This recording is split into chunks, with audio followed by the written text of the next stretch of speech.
SSC 26 batch, তুমি যদি রসায়ন থেকে মাত্র 22টা সিকিউ সলভ করো তাহলে তুমি নিশ্চিত 5টা সিকিউ নিশ্চিতভাবে কমন পাবা। প্রিয় শিক্ষার্থীরা, অর্থাৎ এসএসসি 26 ব্যাচের যারা আছো তাদেরকে ক্লাস বেলের পক্ষ থেকে স্বাগত জানাচ্ছি।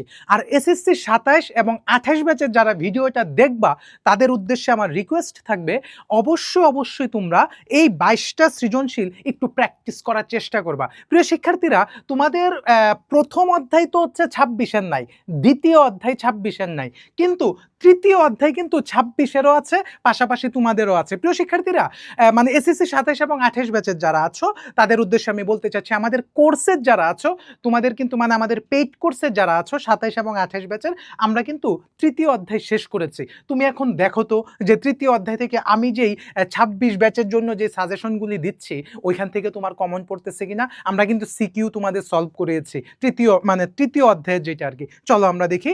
মাত্র তুমি যদি 22টা সিকিউ সলভ করো রসায়ন থেকে, তুমি 5টা নিশ্চিত কমন পাবা। এসএসসি 26 ব্যাচ, খুব সাবধান, একটু নড়ে চড়ে বসো, কানে একটু ইয়ারফোনটা টাইট করে দিয়ে নাও যেন অন্য কোনো আওয়াজ এই মুহূর্তে না ঢুকে।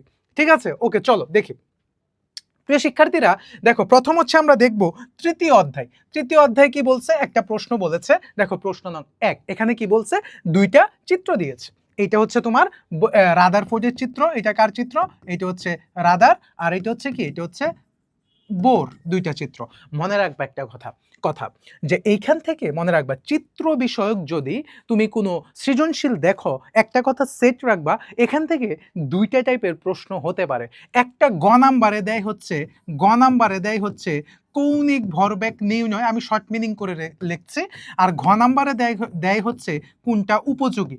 মানে উপযোগী মানে হচ্ছে এই দুইটার মধ্যে কোনটা গ্রহণযোগ্য। চলো আমরা দেখি। দেখো সেম কথা বলেছে, কৌণিক ভরবেগ নির্ণয় করো। তোমরা একটা কাজ করবা, তোমরা এটা হয় প্রিন্ট করে ফেলবা, না হয় হচ্ছে তোমরা একটা স্ক্রিনশট দিয়ে নিবা। ঠিক আছে? একটা কি স্ক্রিনশট দিয়ে নিবা, দিয়ে হচ্ছে তোমরা প্র্যাকটিস করে দেখবা যে তুমি নিজে নিজে পারো কিনা। ঠিক আছে? আমি এটি সলভ করে দিব না। ঠিক আছে? তুমি ট্রাই করে দেখো তুমি নিজে নিজে পারো কিনা। যদি নিজে নিজে তুমি 22টা সিকিউ সলভ করতে পারো তাহলে বুঝতে পারবা তোমার প্রিপারেশন মানে খুবই বেস্ট একটা পজিশনে আছে। প্রিয় শিক্ষার্থীরা, চলো আমরা দেখি আমাদের ঘ নাম্বারে কি বলছে।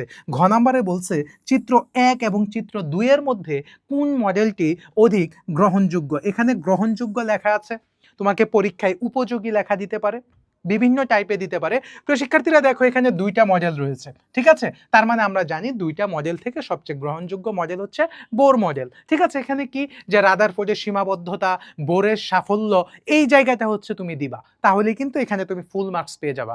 অবশ্যই কোনো অপ্রাসঙ্গিক কথা লিখবা না। প্রিয় শিক্ষার্থীরা, চলো আমরা 2 নাম্বারে যাই। 2 নাম্বার প্রশ্ন কি বলছে?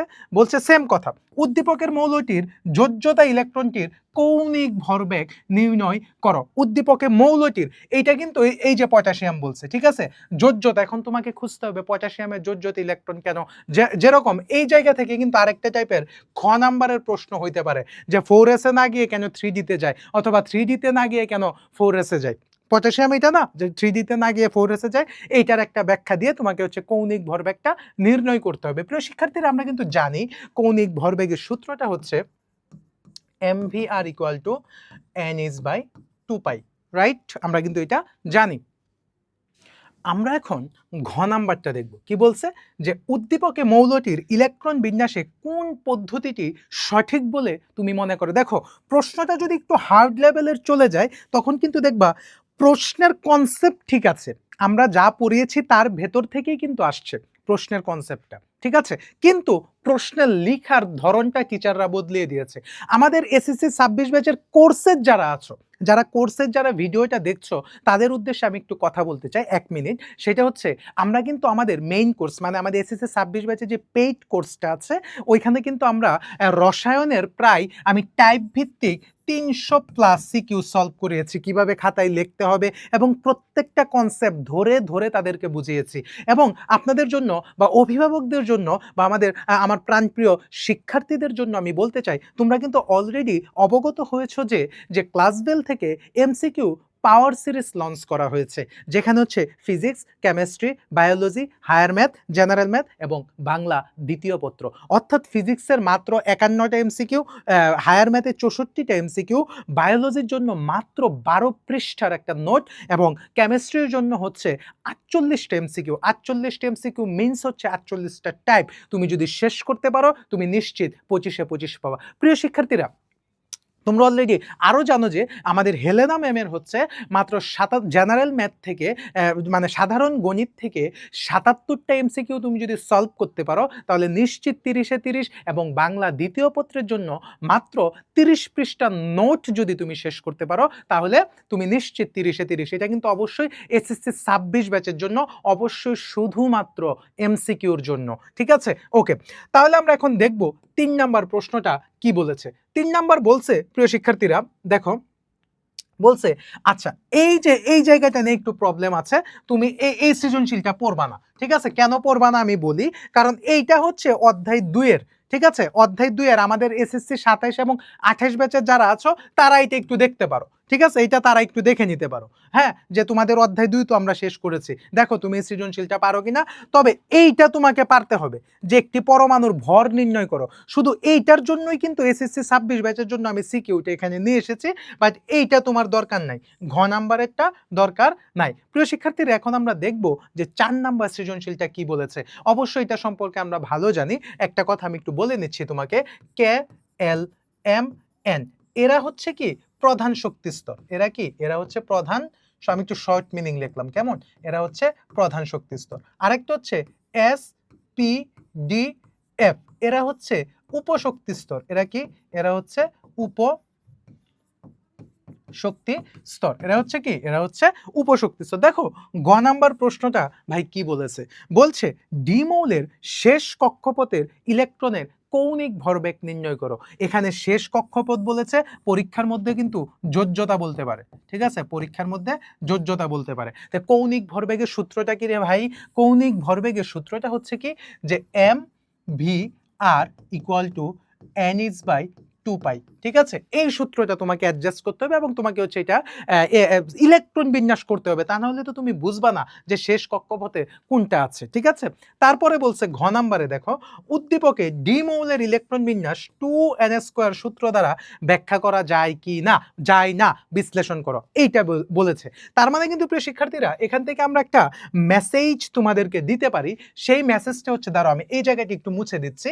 এখান থেকে তুমি এক মোটা দাগে যদি তুমি খাতায় লিখতে চাও যে হচ্ছে কোন জিনিসটা আসে পরীক্ষায়, 1 নাম্বার হচ্ছে যে কৌণিক ভরবেগ, এইটা আসে, আমি লিখে দিচ্ছি, কৌণিক ভরবেগ একটা আসে। 2 নাম্বার হচ্ছে কোনটি গ্রহণযোগ্য, কোনটি গ্রহণযোগ্য মডেল থেকে আর কি। আর 3 নাম্বার প্রশ্নটা হচ্ছে 2n² দ্বারা সমর্থন করে কিনা। এই হচ্ছে তোমার 3টা টাইপ, এখান থেকে তুমি খাতার পাশে লিখে নিতে পারো। এবং তোমার কাছে আমি আরেকটা কথা বলতে চাচ্ছি যে আমরা কিন্তু আবার অধ্যায় বেসিস সাজেশনও তোমাদেরকে দিয়েছি। প্রিয় শিক্ষার্থীরা, তোমরা যদি একটু আমাদের ফেসবুক পেজে এবং হচ্ছে ইউটিউবে যাওয়ার পরে ফেসবুক পেজে ক্লাস বেল লিখে সার্চ দিলেই পেজটা চলে আসবে, ওইখানে রিলস অপশনে যাওয়ার পরে তুমি দেখতে পারবা যে আমাদের সাজেশনগুলি সুন্দরভাবে দেওয়া আছে, অধ্যায় বেসিস দেওয়া আছে, বিভিন্ন এমসিকিউ দেওয়া আছে এবং ডিফারেন্সিয়েট করে আরও এমসিকিউ অ্যাড করা হয়েছে। হ্যাঁ, বিভিন্ন জিনিস তুমি জানতে পারবা। ঠিক আছে, চলো আমরা চতুর্থ অধ্যায়টা দেখি কি বলেছে। চতুর্থ অধ্যায় হচ্ছে তোমার সবচেয়ে সহজ একটা অধ্যায়। আমাদের কোর্সের যারা আছো 27-28 ব্যাচের তারা আপাতত এটা দেখার দরকার নাই। 26 ব্যাচের আমাদের কোর্সের যারা আছো তারা অবশ্যই স্ক্রিনশট দিয়ে একটু নিজে নিজে প্র্যাকটিস করে নিবা। আমার কথা শোনার মানে এই যে প্র্যাকটিস করে নিবা, এখনই স্ক্রিনশট দিয়ে প্র্যাকটিস করবা, আমি সলভ করার পরে প্র্যাকটিস করে লাভ নাই। ঠিক আছে, বলছে আচ্ছা দেখো গ নাম্বারে কি বলছে। গ নাম্বারে বলছে হচ্ছে ভাই যে উদ্দীপকের এক্স এবং ওয়াই মৌলের ইলেকট্রন বিন্যাস দেখিয়ে পর্যায় সারণীতে এদের অবস্থান নির্ণয় করো। প্রিয় শিক্ষার্থীরা, সবচেয়ে গুরুত্বপূর্ণ কথা হচ্ছে এখানের গ নাম্বারের প্রশ্নটা হয়ই হচ্ছে অবস্থান নির্ণয়। গ নাম্বারের প্রশ্নটা হয়ই হচ্ছে অবস্থান নির্ণয়। এই অবস্থান নির্ণয় বলতে আমরা বেসিকলি দুইটা জিনিসকে বুঝি, একটা হচ্ছে গ্রুপ, একটা হচ্ছে কি, একটা হচ্ছে গ্রুপ আর একটা হচ্ছে গ্রুপ আর একটা হচ্ছে কি পর্যায়। তারপরে দেখো কি বলছে, ব্যতিক্রমী ইলেকট্রন বিন্যাস ঘ নাম্বারে, মনে রাখবা ব্যতিক্রমধর্মী ইলেকট্রন বিন্যাস বলতে আমরা দুইটা জিনিসকেই বুঝে থাকি। তোমাদের যে টেক্সট বুক যেটা আছে ওইখানে কিন্তু দুইটা জিনিসকেই প্রায়োরিটি দেওয়া হচ্ছে। বা তোমরা যখন ইন্টারমিডিয়েটে উঠবা বা অ্যাডমিশন যখন করতে যাবা তখন আরো 3টা পাবা যে এরাও ব্যতিক্রমধর্মী ইলেকট্রন বিন্যাস প্রদর্শন করে, কিন্তু তোমাদের আপাতত দুইটা জানলেই চলবে প্রিয় শিক্ষার্থীরা। এসএসসি 26 ব্যাচের বা 27 ব্যাচের বা 28 ব্যাচের যারাই দেখছো, মানে নবম দশম শ্রেণীর যারা দেখছো, একটা হচ্ছে কি কপার আর একটা হচ্ছে কি ক্রোমিয়াম। তাহলে কপারের ঘটনাটা কি? কপারের ঘটনাটা হচ্ছে D10S1, আর ক্রোমিয়ামের ঘটনাটা কি? ক্রোমিয়ামের ঘটনাটা হচ্ছে D5S1। ঠিক আছে, এই দুইটা ঘটনা দুইটা তোমরা ব্যাখ্যা দিবা। এই যে ঘটনাটা এখানে বলেছে প্রিয় শিক্ষার্থীরা। তারপরে যদি এটার 2 নাম্বারটা আমরা দেখি, এই যে দেখো এখানে একটা মডেল আছে, বলেছে খেয়াল করো, পরমাণু মডেল ব্যাখ্যার ক্ষেত্রে যদিও উদ্দীপকের মডেল সমূহের সীমাবদ্ধতা আছে, তারপরও একটি মডেল অধিক গ্রহণযোগ্য। দেখো এই প্রশ্নটা কিন্তু সমন্বিত হয়েছে, মানে এইটা দিয়েছে এখান থেকে, আর এই যে ইলেকট্রন সমূহের আকৃতি এবং ইলেকট্রন আসক্তির ক্রম, এইটা হচ্ছে কিন্তু তোমার এই চতুর্থ অধ্যায়ের মানে সমন্বিত একটা সৃজনশীল এটা তারা করেছে, যার কারণে এটা আমি দিয়েছি। আমি বারবার বলেছি কোন মডেলটা অধিক গ্রহণযোগ্য, কৌণিক ভরবেগ নির্ণয়, অবস্থান নির্ণয়, তারপরে হচ্ছে তোমার ইলেকট্রনের আকার বা ব্যাসার্ধ বা আকৃতি এবং ইলেকট্রন আসক্তির ক্রম অথবা আয়নীকরণ শক্তি, মানে মেইন কথা হচ্ছে পর্যায়বৃত্ত ধর্ম। এই জায়গাটা থেকে পরীক্ষায় সৃজনশীল হিউজ পরিমাণে আসে, তোমরা এটা অবশ্যই অবশ্যই প্র্যাকটিস করবা প্রিয় শিক্ষার্থীরা। প্রিয় শিক্ষার্থীরা, আমরা যদি এখন 3 নাম্বার জায়গাটা দেখি, 3 নাম্বার জায়গাটাকে কি বলছে দেখো, বলছে এই যে আকারের ক্রম। ঠিক আছে, আকারের ক্রম বিশ্লেষণ করো। তুমি একটু খাতায় লিখে দাও, আমি এখান থেকে তোমাকে একটু বলে দেই পর্যায় সারণী জায়গাটা থেকে, মানে পর্যায়বৃত্ত ধর্ম থেকে কোন টাইপটা আসে। একটা আসে হচ্ছে আকারের ক্রম, একটা কি আসে আকারের ক্রম। ঠিক আছে, আরেকটা আসে হচ্ছে ইলেকট্রন আসক্তি, আরেকটা আসে কি ইলেকট্রন আসক্তি, আরেকটা কি আসে আরেকটা আসে ইলেকট্রন আসক্তি, আরেকটা আছে কি আয়নীকরণ শক্তি, আরেকটা কি আসে আয়নীকরণ শক্তি, আয়নীকরণ শক্তি। এই 3টা জিনিস হচ্ছে তোমার পরীক্ষায় সব থেকে বেশি আসে প্রিয় শিক্ষার্থীরা। ঠিক আছে, মানে পর্যায়বৃত্ত ধর্ম থেকে তুমি বারবার সলভ করতে গিয়ে দেখবা যে এই জায়গাটা থেকে তোমার প্রশ্ন সবচেয়ে বেশি আসছে। দেখো তারপরে বলছে যে পর্যায় এবং এই যে ধাতব ধর্ম বিশ্লেষণ করো। এই যে আনকমন একটা কথা তুমি পেয়েছো, ধাতব ধর্ম এবং অধাতব ধর্ম। এবং আমরা কিন্তু বলেছি যে বাম থেকে ডানে গেলে কি হয়, আয়ত বাড়ে, উপর থেকে নিচে গেলে আয়ত কমে। মিনস হচ্ছে আয়নীকরণ শক্তি, মিনস হচ্ছে ইলেকট্রন আসক্তি, মিনস হচ্ছে তড়িৎ ঋণাত্মকতা। যদিও আয়নীকরণ শক্তি 2-4টা ব্যতিক্রম আছে, বেরিলিয়াম, বোরন, নাইট্রোজেন, অক্সিজেন, এবং তড়িৎ ঋণাত্মকতা একটা ব্যতিক্রম আছে, সেটা হচ্ছে ফ্লোরিন এবং ক্লোরিন। ঠিক আছে, চলো আমরা দেখি আমাদের পরের প্রশ্ন আমাদের জন্য কি অপেক্ষা করছে। এখান থেকে মাত্র আমরা 3টা সিকিউ যদি সলভ করতে পারি, অবশ্যই কিন্তু তোমরা সিকিউ সলভ করবা। 3টা সিকিউ, এখানে 4টা, এখানে হচ্ছে 3টা, অবশ্যই অবশ্যই প্র্যাকটিস করবা। ঠিক আছে, ওকে। এখন দেখো আমরা পঞ্চম অধ্যায় দেখব প্রিয় শিক্ষার্থীরা।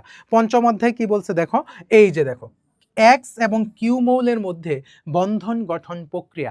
এখন এক্স মৌলটা কি এবং কিউ মৌলটা কি তোমাকে অবশ্যই অবশ্যই অবশ্যই অবশ্যই নোটিফিকেশন করতে হবে, যেখানে এক্স মৌল দ্বারা কি বোঝাচ্ছে, কিউ মৌল দ্বারা কি বোঝাচ্ছে। এটা যদি তুমি সলভ করতে পারো তুমি কিন্তু এই ধরার জন্য 1 মার্ক পাবা। এবং দেখো ঘ নাম্বারের প্রশ্নটা আবার সমন্বিত করে ফেলছে, ওই চতুর্থ অধ্যায় থেকে কিন্তু নিয়ে আসছে যে পারমাণবিক আকারের ক্রম বিশ্লেষণ করো। ঠিক আছে, পারমাণবিক আকারের ক্রমটা কিন্তু পরীক্ষায় অন্যান্য টপিকের তুলনায় একটু বেশি আসে। যদি তোমার বেসিকটা দুর্বল থাকে তুমি অবশ্যই বইটা একটু পড়ে নিবা। ঠিক আছে, পড়ে হচ্ছে পারমাণবিক আকারটা বা পরমাণুর তোমার আকৃতির যে বিষয়টা বা ব্যাসার্ধের যে বিষয়টা, এই জায়গাটা তুমি টোটাল ক্লিয়ারেন্স করে নিবা। কেমন প্রিয় শিক্ষার্থীরা, চলো আমরা এখন 2 নাম্বার সৃজনশীলটা দেখি কি বলেছে। দেখেই অনেকে ভয় পেয়ে যাবে, দেখেই কি অনেকে ভয় পেয়ে যাবে যে এইটা কি। বাট আমাদের কোর্সের মানে এসএসসি 26 ব্যাচের কোর্সের যারা আছো তারা কিন্তু ভয় পেও না, আগে আমার কথাটা শুনো, বাকিটা বুঝতে পারবা।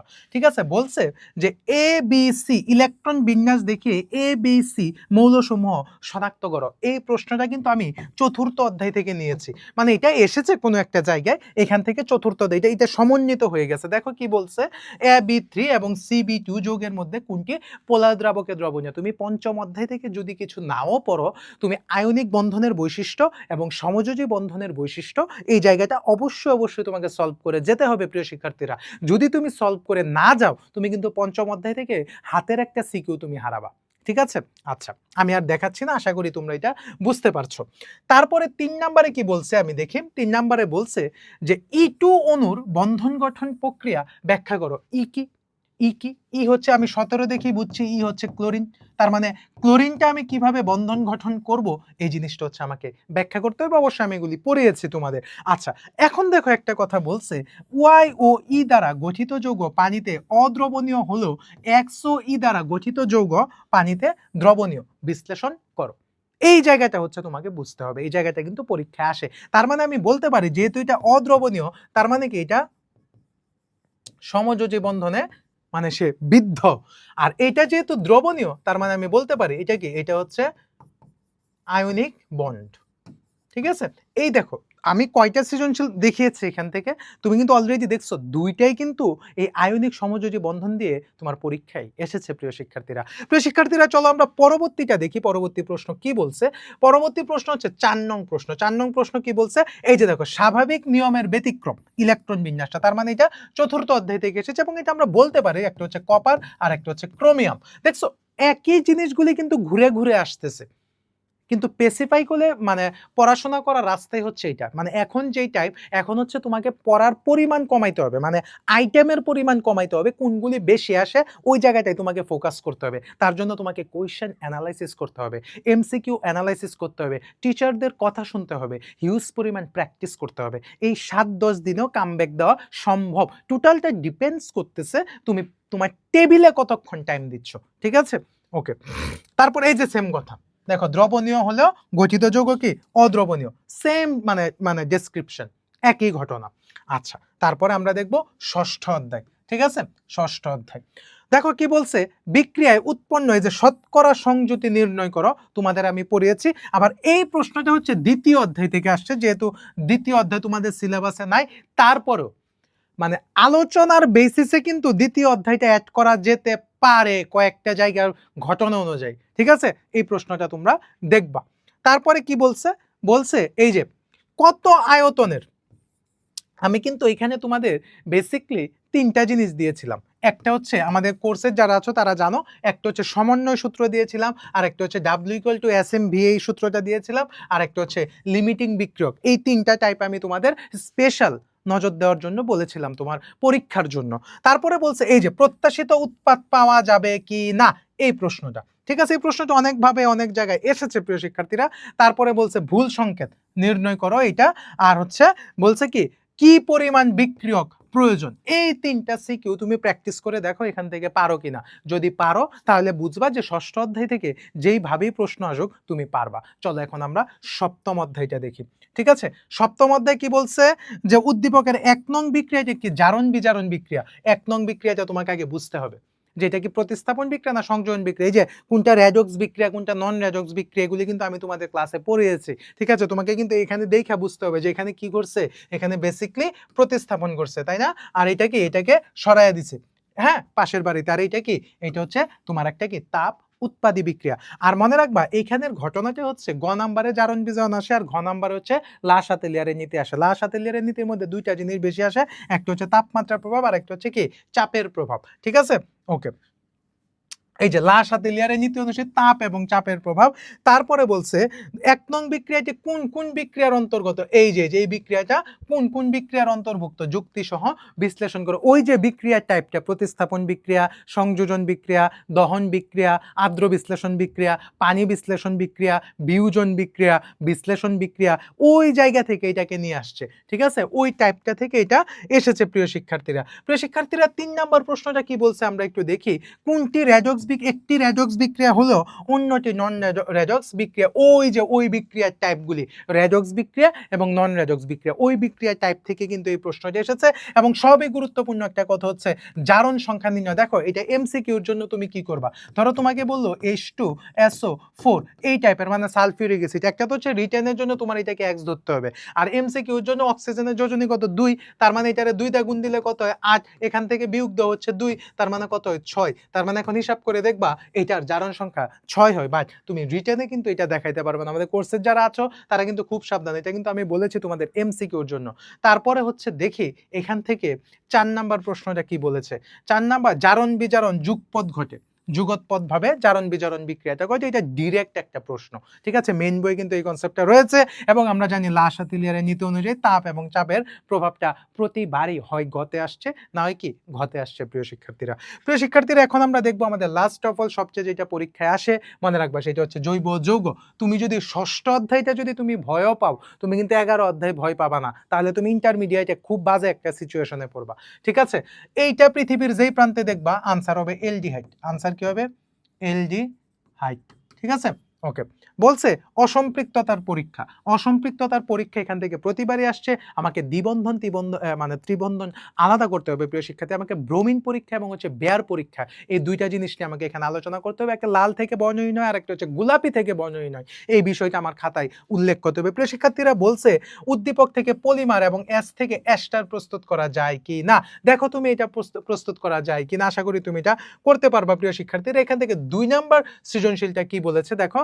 বলছে এই যে এই প্রশ্নটা খুবই ইম্পর্টেন্ট, আমি কিন্তু তোমাদেরকে ক্লাসে এটা করিয়েছিলাম, এখানে একটু বাংলায় লিখে দিছে, আমি তোমাদের বলে দিয়েছিলাম এইভাবে যে এইটার সাথে অ্যাকোয়াস থাকলে কি হবে আর এইটার সাথে যদি তোমার অ্যালকোহল থাকে তাহলে কি হবে। আমি কিন্তু তোমাদের বলেছিলাম থাকলে কি হবে, দুইটা কথা কিন্তু আমি তোমাদের বলেছিলাম।